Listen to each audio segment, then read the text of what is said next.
Criminal ಕಾನೂನುಗಳಾದ ಭಾರತೀಯ ನ್ಯಾಯ ಸಂಹಿತಾ, ಭಾರತೀಯ ನಾಗರಿಕ ಸುರಕ್ಷಾ ಸಂಹಿತಾ ಮತ್ತು ಭಾರತೀಯ ಸಾಕ್ಷಿ ಅಧಿನಿಯಮ ಇಂದಿನಿಂದ ದೇಶದಾದ್ಯಂತ ಜಾರಿಗೆ ಬಂದಿವೆ. ಈ ಕಾನೂನುಗಳು ಕ್ರಮವಾಗಿ ವಸಾಹತುಶಾಹಿ ಕಾಲದ ಭಾರತೀಯ ದಂಡ ಸಂಹಿತೆ, ಕ್ರಿಮಿನಲ್ ಪ್ರೊಸೀಜರ್ ಕೋಡ್ ಮತ್ತು ಭಾರತೀಯ ಸಾಕ್ಷ್ಯ ಕಾಯ್ದೆಗಳನ್ನು ಬದಲಿಸುತ್ತಿದೆ. ಹೊಸ ಕ್ರಿಮಿನಲ್ ಕಾನೂನುಗಳ ಅಡಿಯಲ್ಲಿ ಮೊದಲ ಎಫ್ಐಆರ್ ಸೋಮವಾರ ದೆಹಲಿಯ ಕಮಲಾ ಮಾರ್ಕೆಟ್ ಪೊಲೀಸ್ ಠಾಣೆಯಲ್ಲಿ ಬೀದಿ ಬದಿ ವ್ಯಾಪಾರಿಯ ವಿರುದ್ಧ ದಾಖಲಾಗಿದೆ. ನವದೆಹಲಿ ರೈಲ್ವೆ ನಿಲ್ದಾಣದಲ್ಲಿ ಕಾವಲು ಸೇತುವೆಗೆ ಅಡ್ಡಿಪಡಿಸಿದ ಆರೋಪದ ಮೇಲೆ ಭಾರತೀಯ ನ್ಯಾಯ ಸಂಹಿತೆ ಸೆಕ್ಷನ್ 285ರ ಅಡಿಯಲ್ಲಿ ಪ್ರಕರಣವನ್ನು ದಾಖಲಿಸಿಕೊಳ್ಳಲಾಗಿದೆ. ಕಾನೂನುಗಳು ಜಾರಿಗೆ ಬರುವ ಮುನ್ನ ಹೊಸ ಕಾನೂನುಗಳ ಬಗ್ಗೆ ಜನರಿಗೆ ಶಿಕ್ಷಣ ನೀಡುವ ಪೋಸ್ಟರ್ಗಳನ್ನು ವಿವಿಧ ಸ್ಥಳಗಳಲ್ಲಿ, ವಿಶೇಷವಾಗಿ ಪೊಲೀಸ್ ಠಾಣೆಗಳಲ್ಲಿ ರಾಷ್ಟ್ರ ರಾಜಧಾನಿಯಾದ್ಯಂತ ಹಾಕಲಾಗುತ್ತಿದೆ. ಹೊಸ ಕಾನೂನುಗಳ ಬಗ್ಗೆ ಮಾಹಿತಿ ನೀಡುವ ಕೆಲವು ಪೋಸ್ಟರ್ಗಳು ಕನ್ನಾಟ ಪ್ಲೇಸ್, ತುಘಲಕ್ ರಸ್ತೆ, ತುಘಲಕಾಬಾದ್ ಮತ್ತು ಇನ್ನು ಅನೇಕ ಪೊಲೀಸ್ ಠಾಣೆಗಳಲ್ಲಿ ಕಂಡುಬಂದಿವೆ. ಪೋಸ್ಟರ್ಗಳಲ್ಲಿ ಕಾನೂನುಗಳ ಬಗ್ಗೆ ಮಾಹಿತಿ ಮತ್ತು ಅವು ಯಾವ ಬದಲಾವಣೆಗಳನ್ನು ತರುತ್ತವೆ ಎಂಬುದನ್ನು ಅಳವಡಿಸಲಾಗಿದೆ. ಹೊಸ ಕ್ರಿಮಿನಲ್ ಕಾನೂನುಗಳು ಭಾರತದ ಕ್ರಿಮಿನಲ್ ನ್ಯಾಯ ವ್ಯವಸ್ಥೆಯಲ್ಲಿ ವ್ಯಾಪಕ ಬದಲಾವಣೆಗಳನ್ನು ತರುತ್ತವೆ ಮತ್ತು ವಸಾಹತುಶಾಹಿ ಯುಗದ ಕಾನೂನುಗಳನ್ನು ಕೊನೆಗೊಳಿಸುತ್ತವೆ ಎನ್ನಲಾಗಿದೆ. ಭಾರತೀಯ ನ್ಯಾಯ ಸಂಹಿತಾ, ಭಾರತೀಯ ನಾಗರಿಕ ಸುರಕ್ಷಾ ಸಂಹಿತಾ ಮತ್ತು ಭಾರತೀಯ ಸಾಕ್ಷಿ ಅಧಿನಿಯಮಗಳು ಕ್ರಮವಾಗಿ ಬ್ರಿಟಿಷರ ಕಾಲದ ಭಾರತೀಯ ದಂಡ ಸಂಹಿತೆ, ಅಪರಾಧ ಪ್ರಕ್ರಿಯಾ ಸಂಹಿತೆ ಮತ್ತು ಭಾರತೀಯ ಸಾಕ್ಷಿ ಕಾಯ್ದೆಗಳ ಬದಲಿಗೆ ಕ್ರಮವಾಗಿ ಬರಲಿವೆ. ಭಾರತೀಯ ನ್ಯಾಯ ಸಂಹಿತಾ 385 ಸೆಕ್ಷನ್ಗಳನ್ನು ಹೊಂದಿದೆ.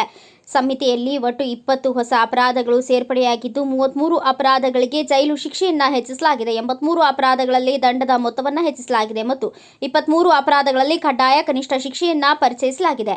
6 ಅಪರಾಧಗಳಲ್ಲಿ ಸಮುದಾಯ ಸೇವೆಯ ದಂಡವನ್ನು ಪರಿಚಯಿಸಲಾಗಿದೆ ಮತ್ತು ಕಾಯ್ದೆಯಲ್ಲಿ 19 ವಿಭಾಗಗಳನ್ನು ರದ್ದುಗೊಳಿಸಲಾಗಿದೆ ಅಥವಾ ತೆಗೆದುಹಾಕಲಾಗಿದೆ. ಭಾರತೀಯ ನ್ಯಾಯ ಸಂಹಿತಾ ಲೈಂಗಿಕ ಅಪರಾಧಗಳನ್ನು ಎದುರಿಸಲು ಮಹಿಳೆ ಮತ್ತು ಮಕ್ಕಳ ವಿರುದ್ಧದ ಅಪರಾಧಗಳು ಎಂಬ ಹೊಸ ಅಧ್ಯಾಯವನ್ನು ಪರಿಚಯಿಸಿದೆ ಮತ್ತು 18 ವರ್ಷಕ್ಕಿಂತ ಕಡಿಮೆ ವಯಸ್ಸಿನ ಮಹಿಳೆಯರ ಅತ್ಯಾಚಾರಕ್ಕೆ ಸಂಬಂಧಿಸಿದಂತೆ ನಿಬಂಧನೆಗಳಲ್ಲಿ ಬದಲಾವಣೆಗಳನ್ನು ಸಂಹಿತಾ ಪ್ರಶಂಸಿಸುತ್ತಿದ್ದಾರೆ.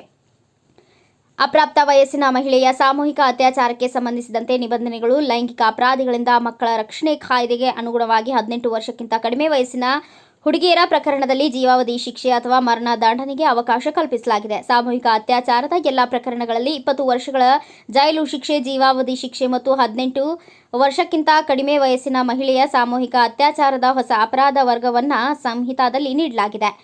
ಸಂಹಿತಾ ವಂಚನೆಯಿಂದ ಲೈಂಗಿಕ ಸಂಭೋಗದಲ್ಲಿ ತೊಡಗಿರುವ ಅಥವಾ ಮದುವೆಯಾಗುವ ನಿಜವಾದ ಉದ್ದೇಶವಿಲ್ಲದೆ ಮದುವೆಯಾಗುವುದಾಗಿ ಭರವಸೆ ನೀಡುವ ವ್ಯಕ್ತಿಗಳಿಗೆ ಗುರಿಪಡಿಸಿದ ದಂಡವನ್ನು ಒದಗಿಸಲಾಗುತ್ತದೆ.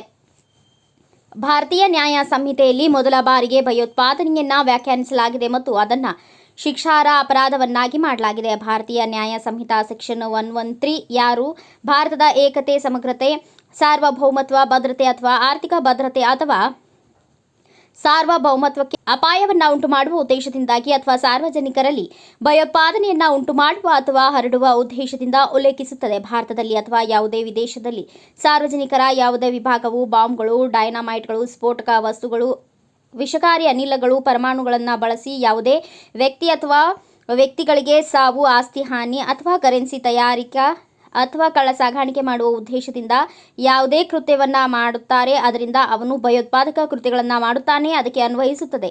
ಸಂಹಿತಾದಲ್ಲಿ ಭಯೋತ್ಪಾದಕ ಕೃತ್ಯಗಳಿಗೆ ಮರಣ ದಂಡನೆ ಅಥವಾ ಫೆರೋಲ್ ಇಲ್ಲದೆ ಜೀವಾವಧಿ ಶಿಕ್ಷೆ ವಿಧಿಸಲಾಗುತ್ತದೆ. ಸಂಹಿತಾದಲ್ಲಿ ಹಲವಾರು ಭಯೋತ್ಪಾದಕ ಅಪರಾಧಗಳನ್ನು ಪರಿಚಯಿಸಲಾಗಿದೆ ಮತ್ತು ಸಾರ್ವಜನಿಕ ಸೌಲಭ್ಯಗಳು ಅಥವಾ ಖಾಸಗಿ ಆಸ್ತಿಯನ್ನು ನಾಶಪಡಿಸುವುದು ಅಪರಾಧ ಎಂದು ಸೂಚಿಸಲಾಗಿದೆ. ಹಾನಿ ಅಥವಾ ನಿರ್ಣಾಯಕ ಮೂಲಸೌಕರ್ಯ ನಾಶದ ಕಾರಣದಿಂದ ವ್ಯಾಪಕ ನಷ್ಟ ಉಂಟುಮಾಡುವ ಕಾಯ್ದೆಗಳು ಸಹ ಈ ವಿಭಾಗದ ಅಡಿಯಲ್ಲಿ ಒಳಗೊಳ್ಳುತ್ತವೆ. ಶೂನ್ಯ ಎಫ್ಐಆರ್ ದಾಖಲಿಸುವ ಮಂಜುಗಡ್ಡೆಯನ್ನು ಸಾಂಸ್ಥಿಕಗೊಳಿಸಲಾಗಿದೆ ಮತ್ತು ಅಪರಾಧ ನಡೆದ ಪ್ರದೇಶವನ್ನು ಲೆಕ್ಕಿಸದೆ ಎಲ್ಲಿ ಬೇಕಾದರೂ ಎಫ್ಐಆರ್ ದಾಖಲಿಸಬಹುದು. ಎಫ್ಐಆರ್ನ ಪ್ರತಿಯನ್ನು ಉಚಿತವಾಗಿ ಪಡೆಯುವ ಹಕ್ಕು ಸೇರಿದಂತೆ ಬಲಿಪಶುವಿನ ಮಾಹಿತಿ ಹಕ್ಕುಗಳನ್ನು ಈ ಕಾನೂನಿನಲ್ಲಿ ಖಾತ್ರಿಪಡಿಸಲಾಗಿದೆ. 90 ದಿನಗಳಲ್ಲಿ ತನಿಖೆಯ ಪ್ರಗತಿಯನ್ನು ಸಂತ್ರಸ್ತರಿಗೆ ತಿಳಿಸುವ ಅವಕಾಶವೂ ಇದೆ.